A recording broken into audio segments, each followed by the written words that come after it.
Secretary Fudge was elected the first female and first African-American mayor of Warrensville Heights, Ohio, a position she held for 2 terms. As mayor of Warrensville Heights, she adopted one of the first vacant and abandoned property ordinances in the state.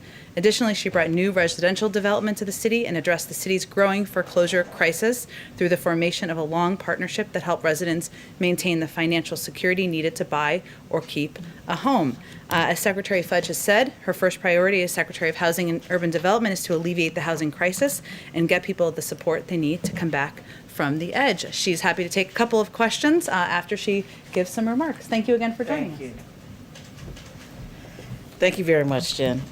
Good afternoon.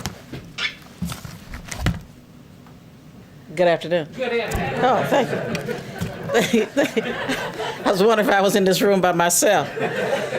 Jen, thanks for inviting me to speak about the importance of the American Rescue Plan as it relates to the urgent needs, housing needs facing our nation today. What a way to complete my very first week as Secretary of Housing and Urban Development. At HUD, we know firsthand the severe impact of COVID-19 on our nation's housing crisis. HUD staff in every region of the country have worked tirelessly to assist grantees and recipients of HUD assistance in their response to the pandemic. We've helped housing owners, housing authorities, and communities provide additional rental assistance and support new efforts to eradicate homelessness. We've extended the Federal Housing Administration's foreclosure and eviction moratoriums until June 30th to support the immediate and ongoing needs of homeowners. Under the Biden-Harris administration, HUD is making greater efforts to keep Americans safe from COVID-19. We're strengthening partnerships between recipients of HUD assistance and public health agencies and healthcare providers. Many of the people living in federally assisted housing have risk factors that make them particularly vulnerable to COVID. These factors include disability, race and low income, along with racial and ethnic disparities in access to response care and treatment. We're making sure that federal, state, and local efforts to reach those most at risk of COVID are linking those efforts to people living in housing HUD supports. The American Rescue Plan is critical to our success in these efforts. Some of you may know that my last vote as a member of Congress was for the American Rescue Plan. I was proud to vote for this historic legislation to get help to the American people during this moment of great challenge. I thank President Biden for the leadership that has gotten us to this point. The American people can be confident that help is here. The President has described the American Rescue Plan as shots in arms and money in pockets. I would add, it relates to housing. The American Rescue Plan keeps people housed and brings people home. And with that, I would take any questions that Jen is going to allow me to take. So y'all make anytime. Jen is in charge. I'm just here. Go ahead. If I can, Secretary Fudge, thank you for being here. We appreciate your time today. The head of the National Housing Conference said that HUD's ranks have been gutted, morale has never been lower, and the challenges to HUD's constituents have never been higher. Just in simple terms, can you describe the state of your department as you take it over today? Well, I would say this to you, and I actually had the opportunity to talk to the President about it since I've been here. We are thousands of people short of where we ought to be. Our staff is outstanding. They are under-resourced, understaffed, and overworked. But we are going to make some major changes and very quickly. The rescue plan is allowing us to do things that we may not have been able to do without it. So I'm especially pleased that the President had the foresight and the vision to give us a historic, maybe one-time opportunity to change what is going on in housing in this country. You put out some new numbers today as they relate to homelessness in this country right now. Obviously, it's a number that the whole country is dissatisfied by. Thinks the number should be much lower. I'll ask this in 2 different ways. One, can you set a goal where you think that number should be, and in what time frame you think you can meet such a goal to reduce homelessness in this country, and specifically for some of the blue parts of the country that some Republicans have criticized, San Francisco, New York, where the homeless numbers have been high. What specific advice and what you can specifically do to target those communities to alleviate those high numbers? Well, the first thing I say is that the president gave us a charge early on as to what he wanted us to focus on, especially in the first 100 days. Homelessness was at the top of the list. One was expanding vouchers. Thirdly, he wanted us to find ways to expand and put in the market new affordable housing. So with the $40 billion that we have now, what we expect is this. We have $5 billion set aside to do nothing but address homeless issues.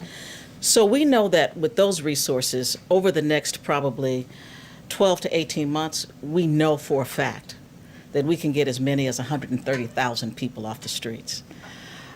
We also know that our local partners are going to assist us in finding other rental opportunities. So we believe we can put a major dent in it. But if nothing else, what we will let them know is that there is an opportunity to find a way off the streets. We have more programs in place to assist people who are already in public housing to find a way to buy housing. We know that affordable housing is a problem all across this country. I don't know where my Republican colleagues live that don't think that there is a problem, but there is. So many of us just choose to ignore it. Mary? Thank you, Madam Secretary, for being here. The federal moratorium on evictions is set to expire at the end of this month. Are there plans to extend that? And if not, what do you say to families who are worried that they may be facing eviction? Well, what I would say first is that the HUD moratorium expires on June 30th. The CDC is in the process of trying to determine what is the appropriate way forward, and I would hope that you would ask them that question. And just one more, if I can. The experts tell us that the December tranche of COVID relief is just now starting to come online. People that we've talked to are still seeing some big glitches, when they try to apply. Are you confident that states and localities now have the systems in place to get this as well as the next round of funding? I'm very confident. I've talked with Secretary Yellen. The Treasury Department is up to the task. I mean, certainly it is a different Treasury Department, so I'm very confident that if they say that they can get it out in a certain period of time, they will. Our job at HUD is just to give the kind of guidance and assistance once those funds are received. See? Thanks, Secretary.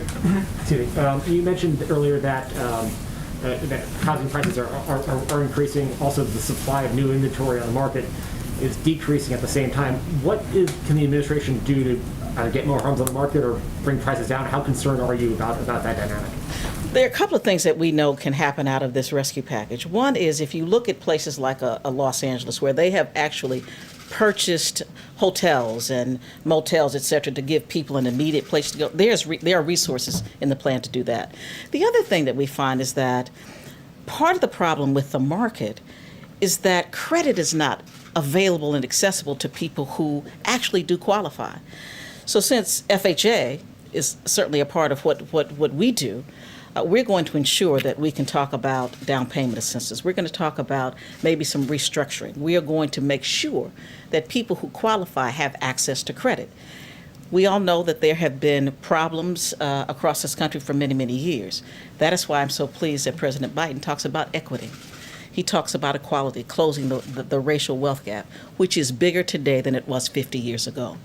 So we know that we have the tools.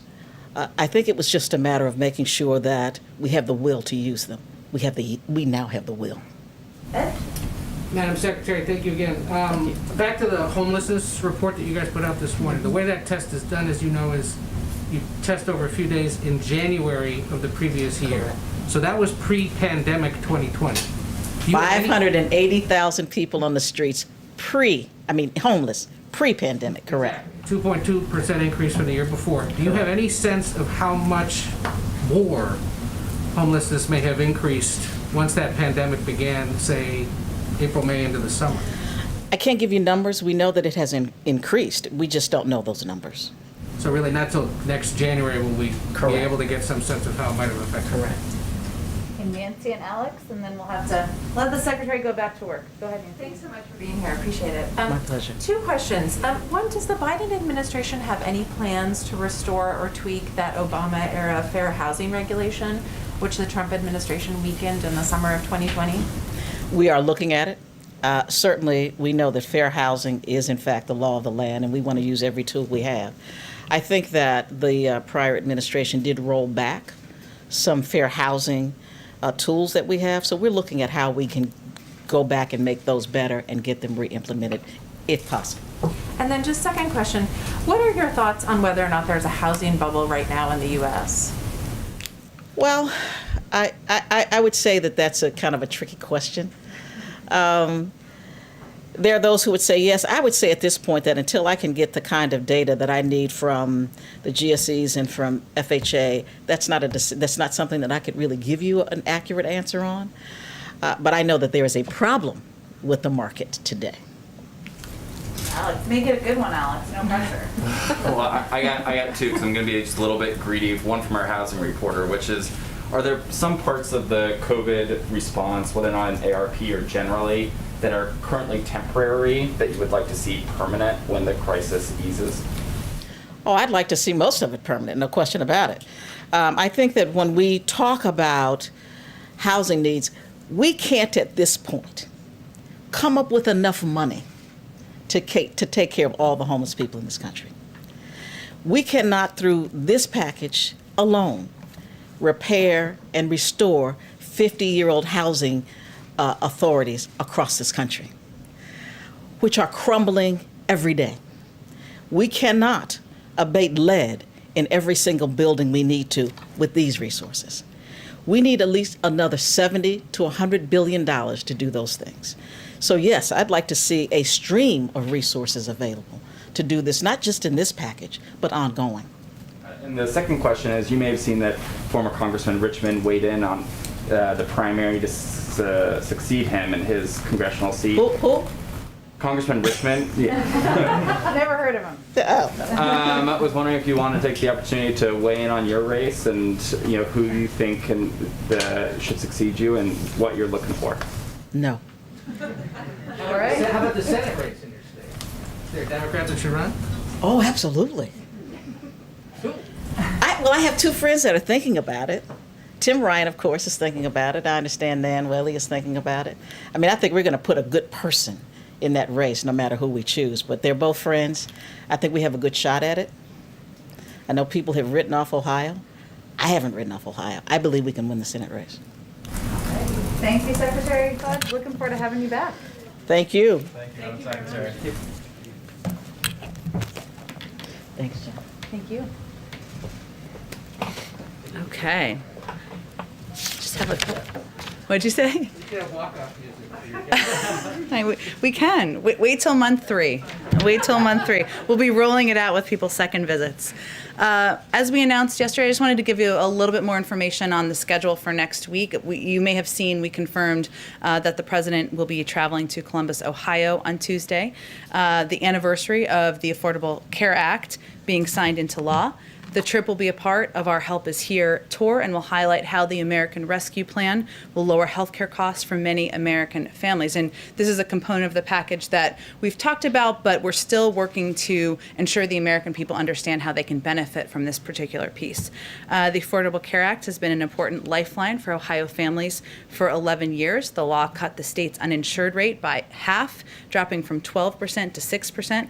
It has also provided critical consumer protections for millions more by preventing insurance companies from discriminating based on pre-existing conditions. And the American Rescue Plan makes coverage under the ACA even more affordable for Ohio families. Over 90,000 currently uninsured Ohioans can get a better deal on health insurance because of the law and premiums for people who have coverage under the ACA. And the former Ohio governor was one of the first, if not the first, Republican governor in the country to expand Medicaid access during that period of time, and that is certainly something we continue to note around here. Another update on the schedule is in the wake, a couple of updates, I should say, part on the schedule and part on steps we're taking as it relates to the horrific events in Atlanta earlier this week.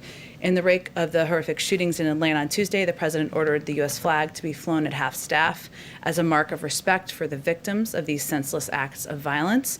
The president and the vice president will also meet with representatives from the Georgia Asian American and Pacific Islander community when they travel to Georgia on Friday. They will meet with the state legislators and community advocates to hear about the impact of the incident on the community and to get their perspective on the rise in anti-Asian hate incidents. The president will also offer his support for the AAPI community in Georgia and across the country and talk about his commitment to combating xenophobia, intolerance, and hate.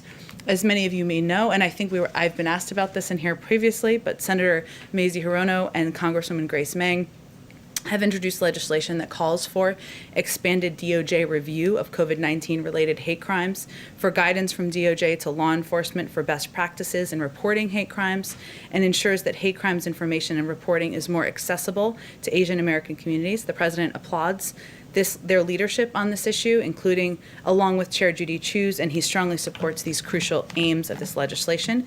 He issued a presidential memorandum his first week in office directing the Attorney General to support state and local agencies and AAPI communities to prevent hate crimes and expand data collection and public reporting. That is ongoing. The outreach and engagement from DOJ is already underway.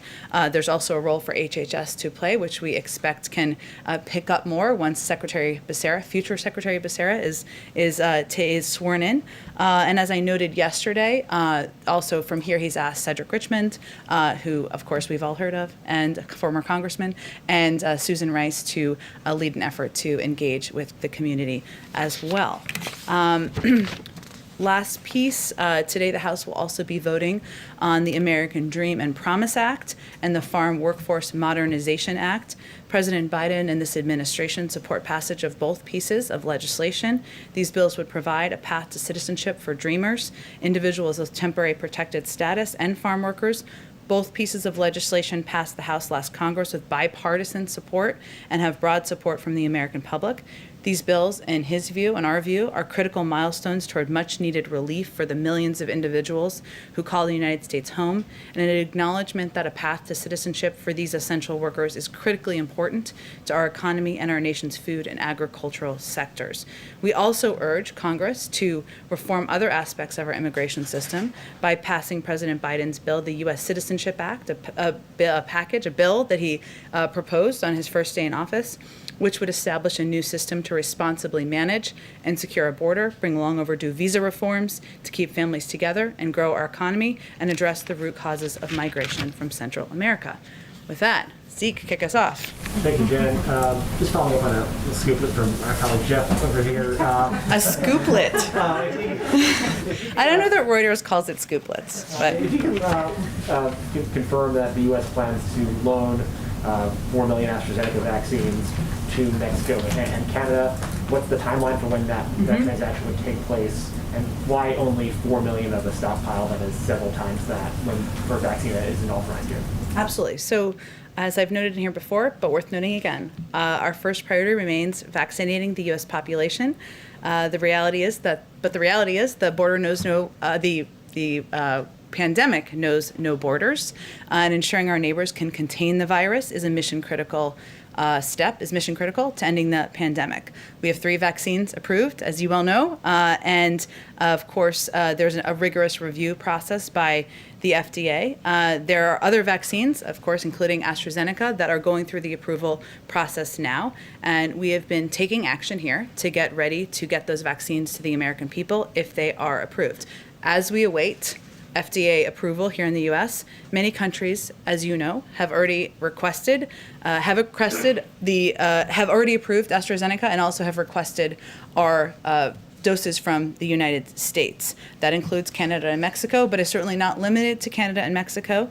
And balancing the need to let the approval process play out of the AstraZeneca vaccine as it's taking place in the U.S. with the importance of helping stop the spread in other countries. We are assessing how we can loan doses. That is our aim. It's not fully finalized yet, but that is our aim and what we're working toward to Canada and Mexico. This is a complex process, and our team is working with the companies to move it forward. And I want to, on your question about the number of doses, there have been a range of reports about the number of doses. I can confirm that we have 7 million releasable doses available of AstraZeneca, and as noted in Jeff's scooplet, which I'm just going to keep calling it, 2.5 million of those we are working to finalize plans to lend those to Mexico, and 1.5 million to Canada. And what's the nature of that transaction? Would it just be for future AstraZeneca production, or would there be? Meaning what's in the loan? Yeah. It could be for future AstraZeneca doses or other doses, yes. And on a different topic, I was wondering if you saw the comments from Russian President Vladimir Putin this morning, responding to the president's comments in the interview on Tuesday night. Is the president worried at all that he may have inadvertently started a little war of words and trading shots back and forth, that can get in the way of finding some common ground on various shared priorities? Well, President Biden and President Putin certainly have different perspectives on their respective countries and how to approach engagement in the world.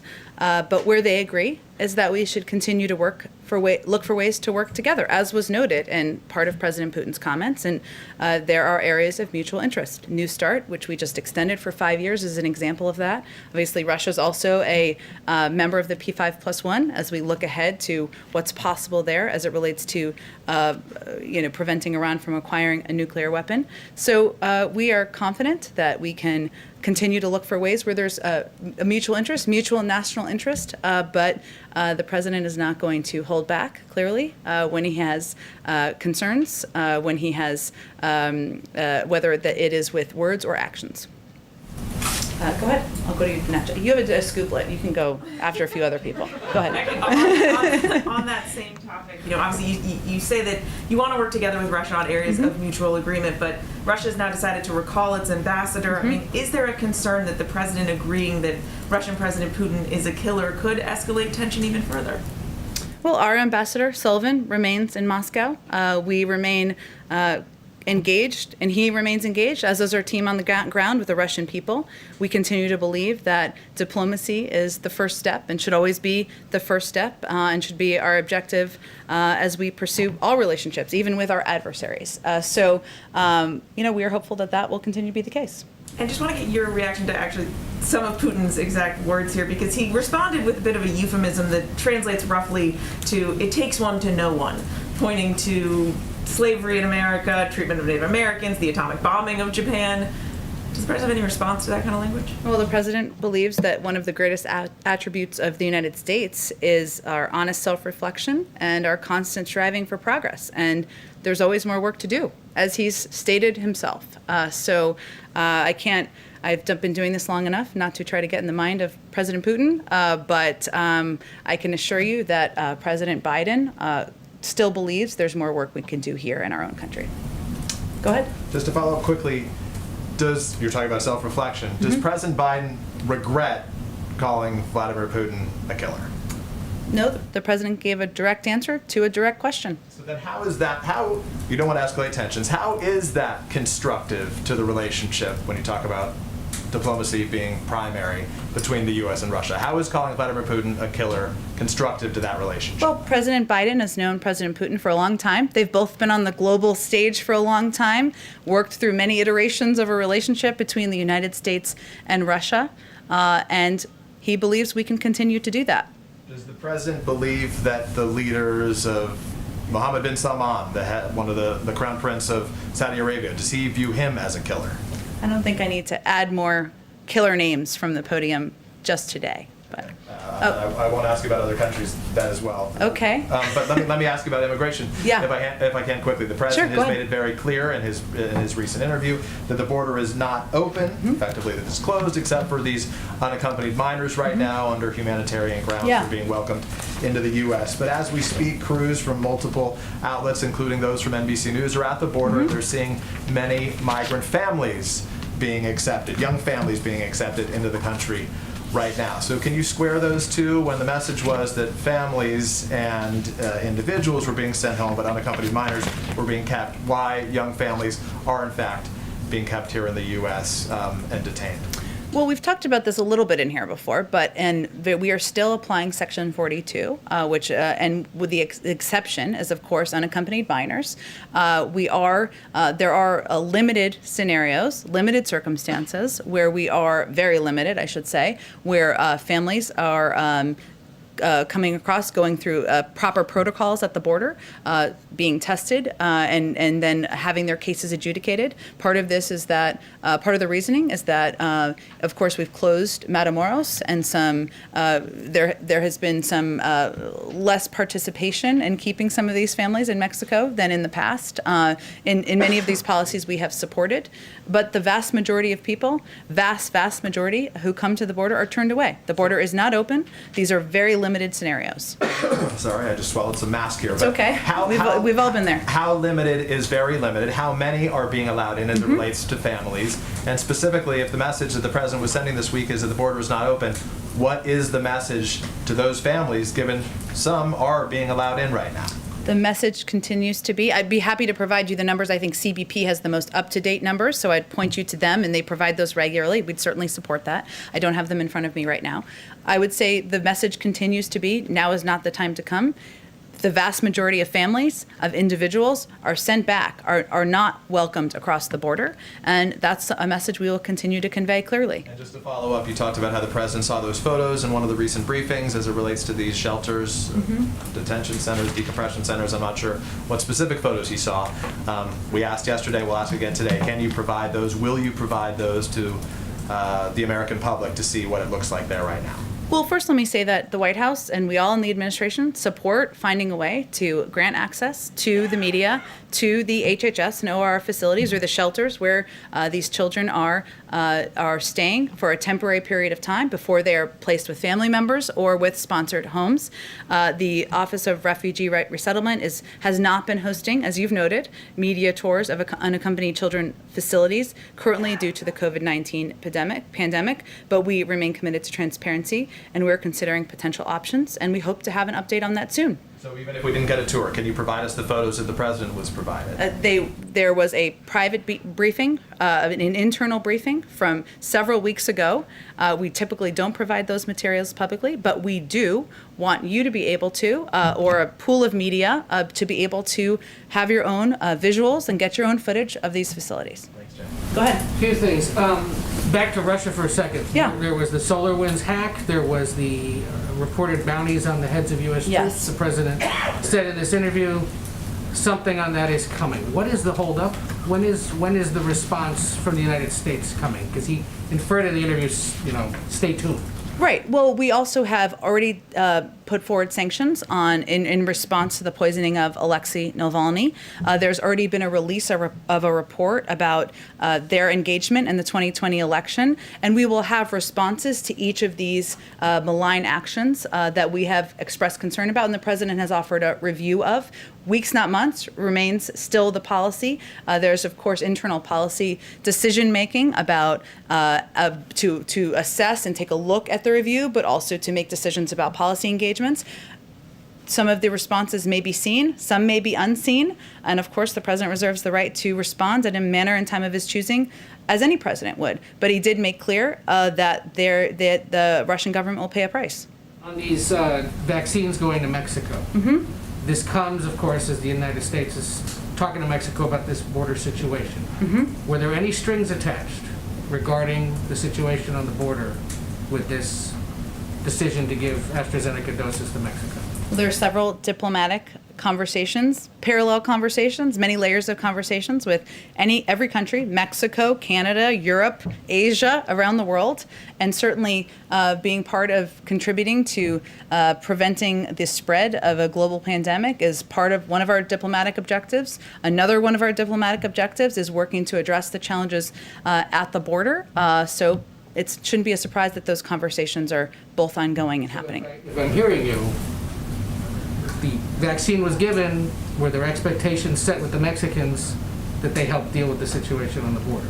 There have been expectations set outside of unrelated to any vaccine doses or requests for them that they would be partners in dealing with the crisis on the border, and there have been requests unrelated that for doses of these vaccines.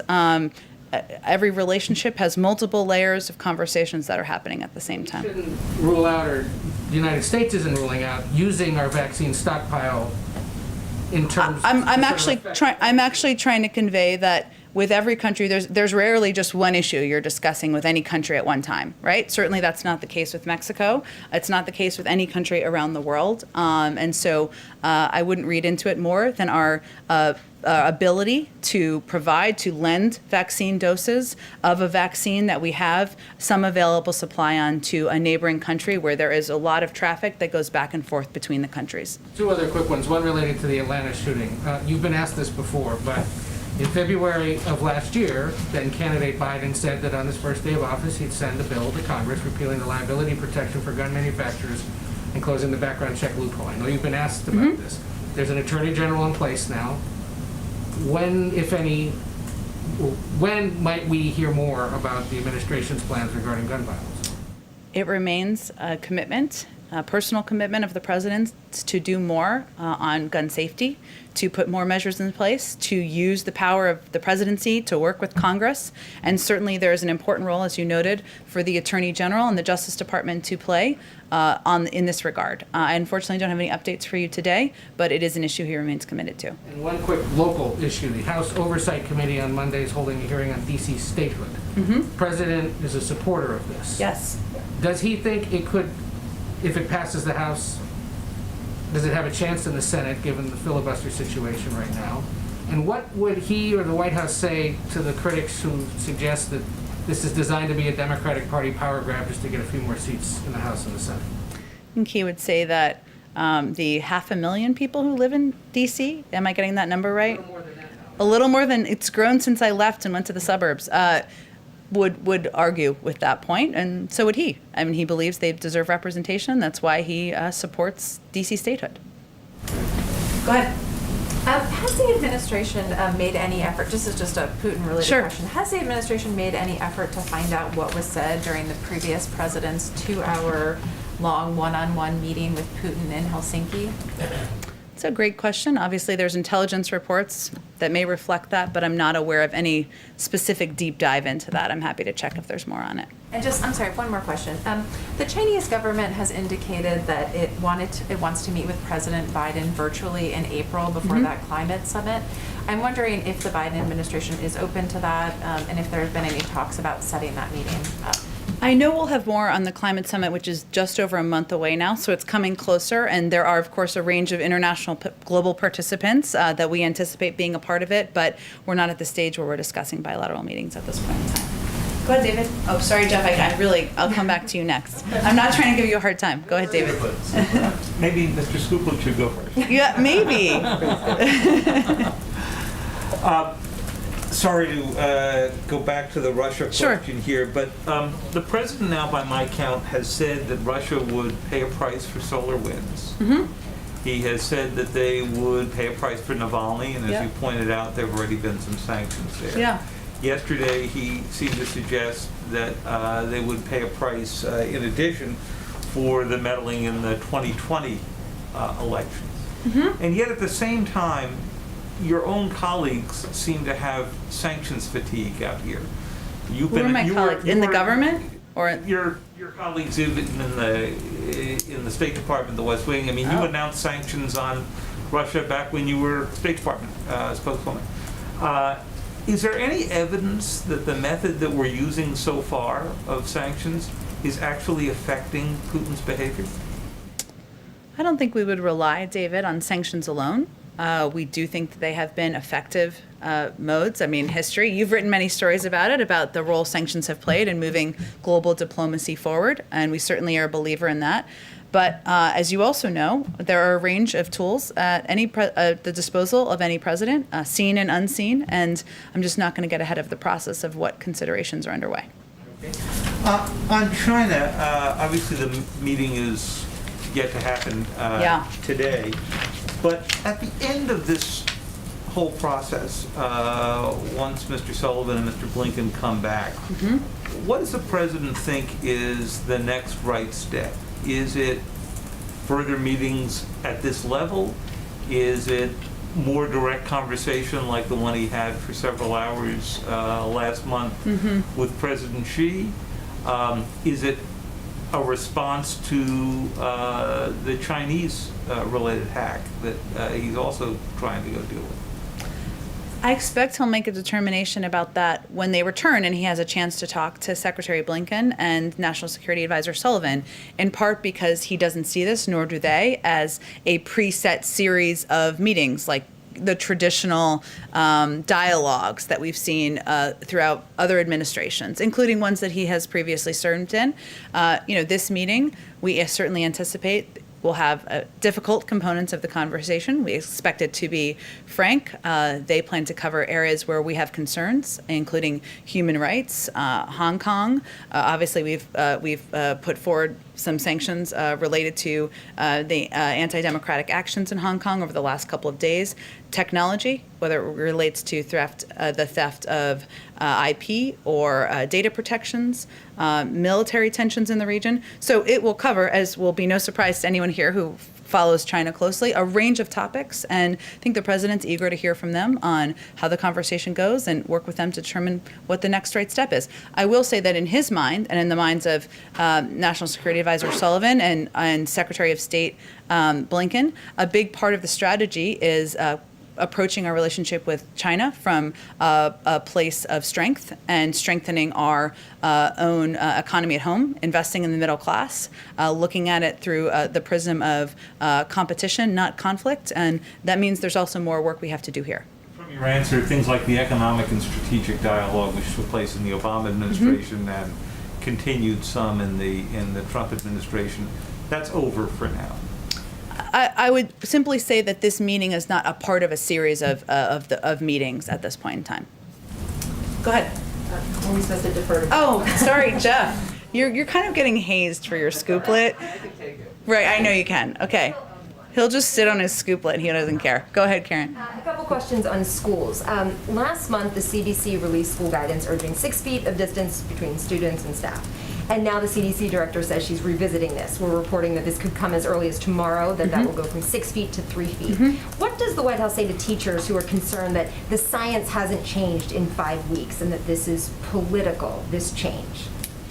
I would say that the CDC is full of health and medical experts, including Dr. Walensky, who would be the last person to characterize herself as political. She is a medical health expert, and she has looked at this through the prism of how we can take steps to make it safe to reopen schools, and is constantly evaluating how to ease some of the restrictions. And there are, of course, more that often you all have asked about in here, which are good questions. What about travel? What about masks? They take an approach that is purely through the science. So we'll let her speak more about it when they're ready to release those formal guidelines. The White House directs states to do something with that guidance when it's released, similar to what we saw when the president made the direction on vaccine eligibility. You mean like, will we direct schools to?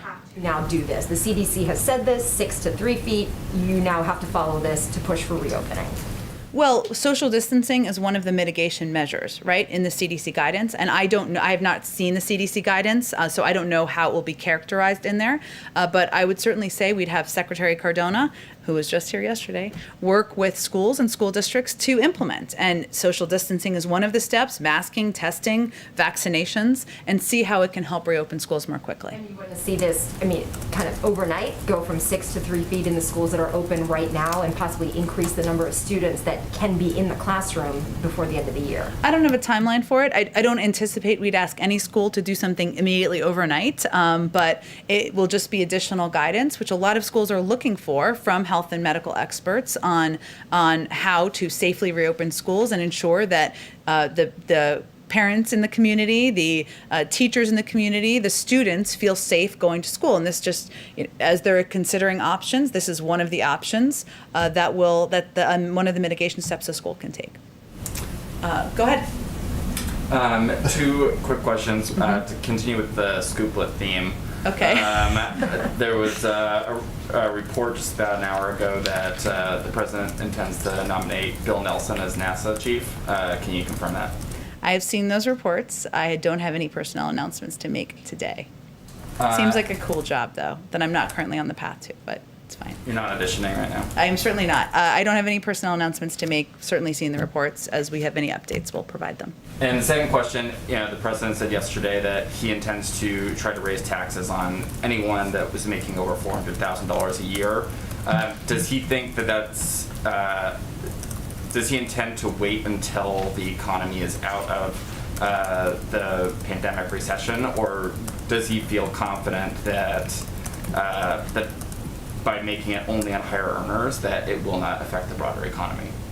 Well, the president is certainly focused on ensuring the economy is continuing to recover and that people are going back to work and able to put food on the table to feed their families.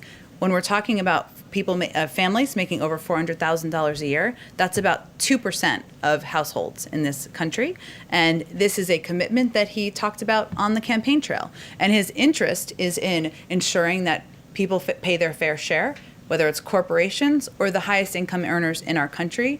And he believes that hard work should be rewarded, and that this is one of the areas where there is an opportunity to rebalance how our policies are currently. But he would do this in coordination with, of course, members of Congress, members of his economic team, and we obviously don't have a proposed plan at this point, but it is a policy that he talked about on the campaign trail, and he reiterated, as you noted earlier this week. Did you have a second question too, or no? Those are the two. The scoop of question. Okay, got it. Okay, go ahead, Jeff. All right, yay. The man of the hour. On AstraZeneca, you mentioned that the U.S. has 7 million doses, releasable doses, and the company itself has said it expects to have up to 30 million in April. Given that, will the U.S. consider sharing more of these doses with the other countries that are asking, now that you've confirmed that you're doing the same for Mexico and Canada? We don't have anything to preview, but we have a number of requests from a range of countries around the world, and certainly will continue those conversations. Okay, but no commitment at this point to share specifically the AstraZeneca vaccine with others? Well, I will say, broadly speaking, we also anticipate having additional doses of Moderna, of Pfizer, of a range of vaccines, even as we focus on vaccinating, ensuring every adult American has access to the vaccine. It's just a matter of timeline. So I just don't have an update or a preview on that, but certainly we'll have those conversations, and we are open to receiving those requests and obviously making considerations. All right, and just on one other issue, your new U.S. trade representative will be ceremonially sworn in later today. 97-0. I think was her vote. Big number. It's pretty solid. How soon will she start leading trade talks with the UK? I don't have anything to preview. Obviously, that's driven by the policies and the agenda of the president and the overall economic team. I'm sure we'll be integrating her into all of the policy discussions as soon as she's sworn in. Thank you. Let me just get to the folks in the back. Go ahead. Thank you, ma'am. A couple quick questions. When you were talking a moment ago about diplomatic negotiations between the United States and Mexico, you said crisis on the border. Was that a challenges on the border? Okay, but so that doesn't reflect any change in the administration's view of things. Nope. Okay. Well, another quick question then. On Monday, the president said it's important to get the vaccine, and then, quote, even after that, until everyone is in fact vaccinated, to wear this mask, unquote. Was he speaking generally, or does he believe that we should all be wearing masks until everyone is in fact vaccinated?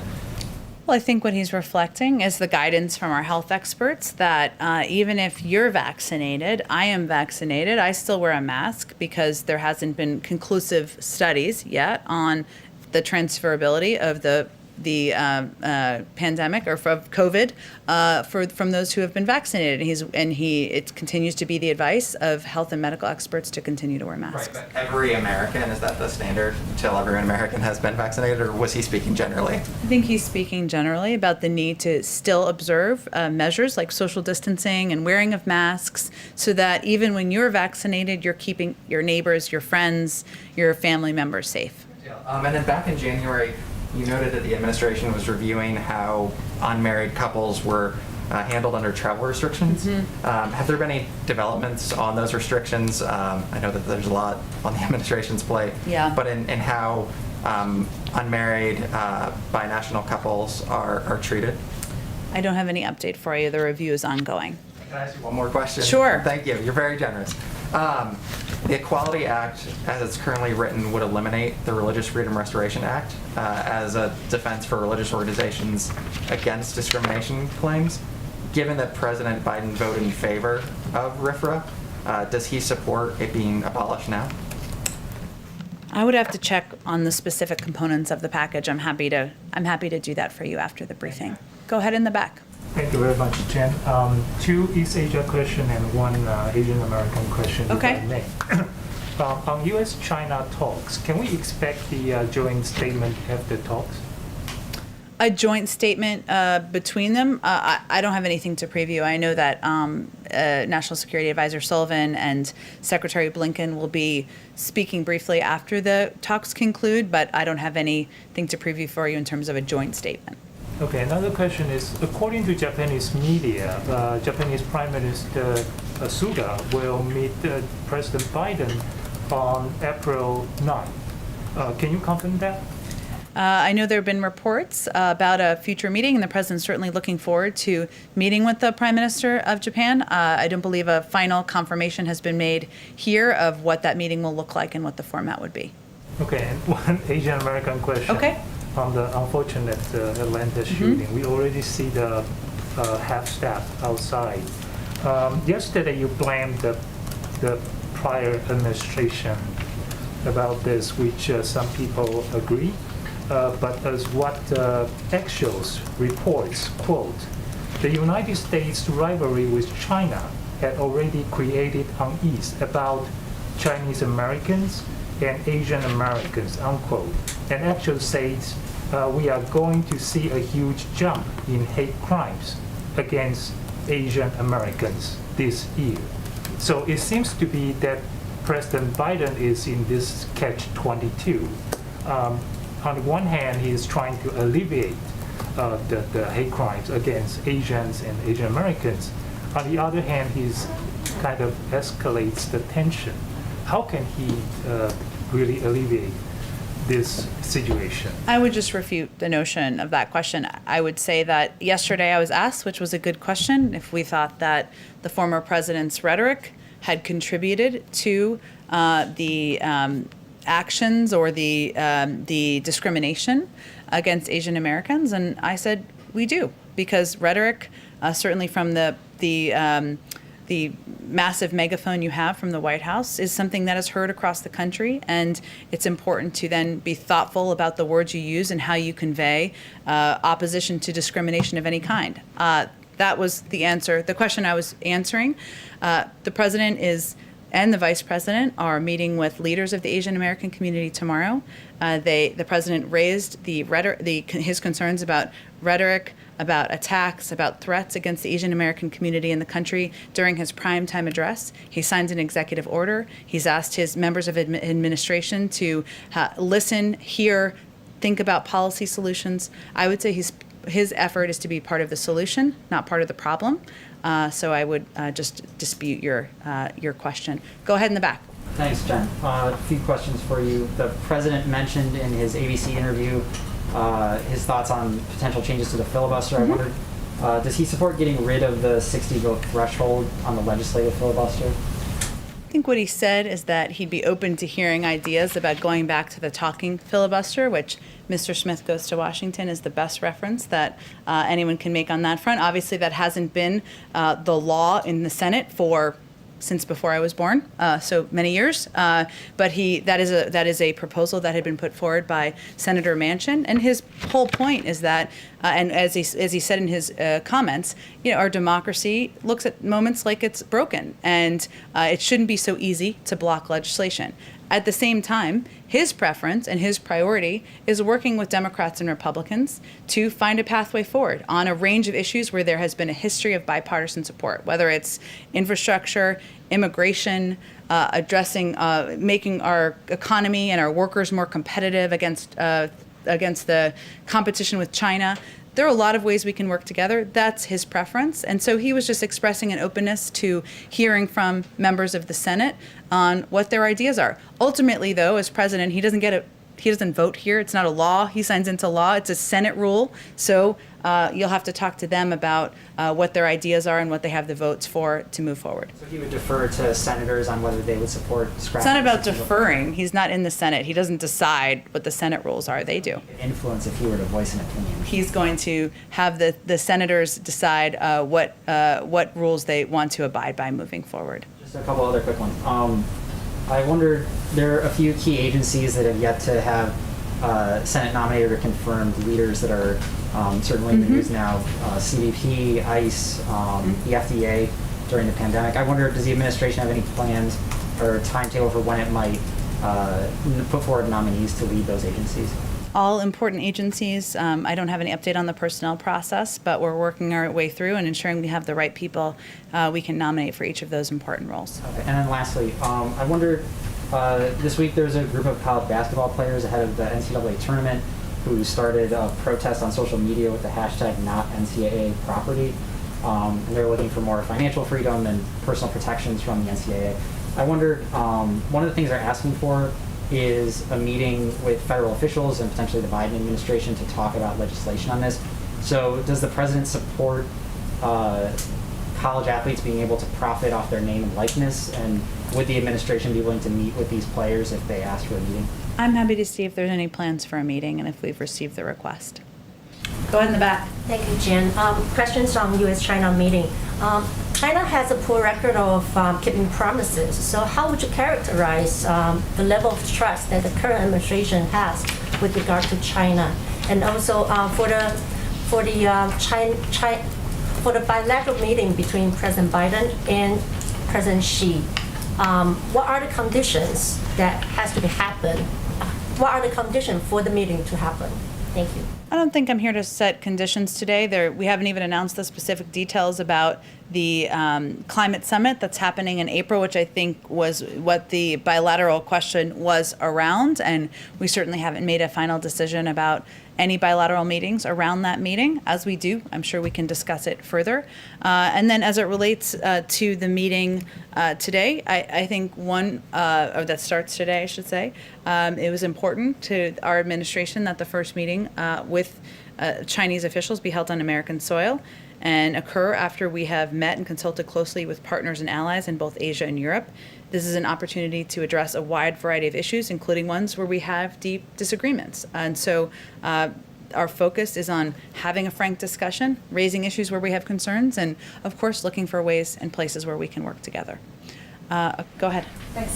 While you've been briefing, President Putin has just extended an invitation to President Biden to continue their conversation, but this time he wants to do it live. He's asking for a live-streamed conversation, an open, direct dialogue. Putin says he's available tomorrow or Monday. Is this something that you would consider? I'll have to get back to you if that is something we are entertaining. I would say that the president already had a conversation already with President Putin, even if, as there are more world leaders that he has not yet engaged with. And we engage with Russian leaders, members of the government at all levels, but I don't have anything to report to you in terms of a future meeting. The president will, of course, be in Georgia tomorrow and quite busy. Go ahead. One very quick final question on the wall. On day one in office, I think it was, the president signed a proclamation that was effectively putting a pause or halting wall construction.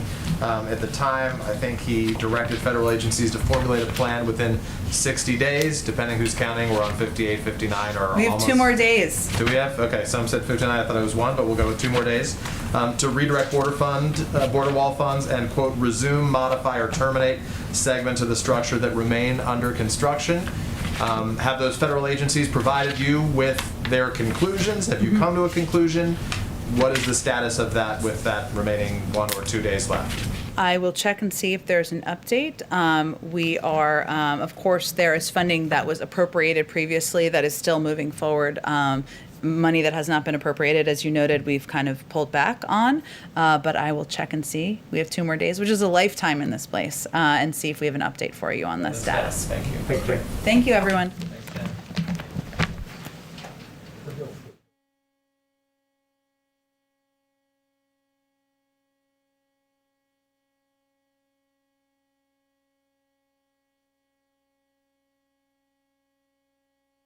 It's okay. Oh, it's your first day. I'm sorry. Welcome. So a lot of my colleagues in this room and outside this room have been asking for a while now about the possibility of visiting these facilities where unaccompanied children are being held after arriving and applying for asylum at the border. And part of the pushback that we've received from you and from DHS and HHS is that there are privacy concerns about reporters potentially, And COVID. and privacy concerns in COVID, but specifically to privacy. Reporters have been allowed inside these facilities for years through multiple administrations by multiple agencies, including by the last administration during the family separation crisis, where I think the risk of further emotional damage to these kids is pretty acute. So, has there been, to your knowledge, any incident in which a kid's privacy was violated by reporters who were there to cover the facilities in which they were being detained? During the last administration? During the long history of reporters being I would say, as I noted in response to a question or two questions that were asked earlier that were very similar, our big concern has been the pandemic and COVID and safety. Of course, there are privacy concerns that anyone takes into account, or I would say any administration should take into account as it relates to members of the media visiting a facility where there are children, as I'm sure you would certainly agree on. I can't speak to what the approach was of the prior administration who was ripping children from the arms of their parents, so I can't speak to what their policies were, but we are working, and we're very committed here from the White House and from the government in finding a way soon, very soon, to ensure that there's access by the media, not by us providing you with what we see, but by the media to these shelter facilities. We believe it's important and vital, and we're committed to it. And we're just working through the pandemic is about the safety of staff, the safety of kids as well, and that's what we're working through at this point in time. So hopefully I'll have an update soon. Thanks, everyone. Okay. The social distancing, speaking of. Yep. The president said in the interview when he was discussing, going back to potential talking filibuster, that the filibuster is on his mind because, quote, we're almost getting to a point where democracy is having a hard time functioning. But my colleague points out that dynamic has been true, specifically in the Senate, for a very long time, years even. So was there anything specific to the current dynamic in the Senate that made President Biden sort of decide that now is a moment to change the filibuster rules? Sure. Well, as I answered in response to the question just a few minutes ago, there are a number of ideas that members of the Senate have put forward. They range. Some are against changing the filibuster in the Democratic Party. Some are for it. Some are for going back to a talking filibuster, back to the days of Mr. Smith Goes to Washington. He's watching it closely. He was in the Senate for 36 years. He's happy to hear their ideas. His preference remains working with Democrats and Republicans to get business done for the American people. So it's a conversation, as you well know, that's happening on Capitol Hill right now, and he's certainly watching it as most other people are as well. Thank you, everyone.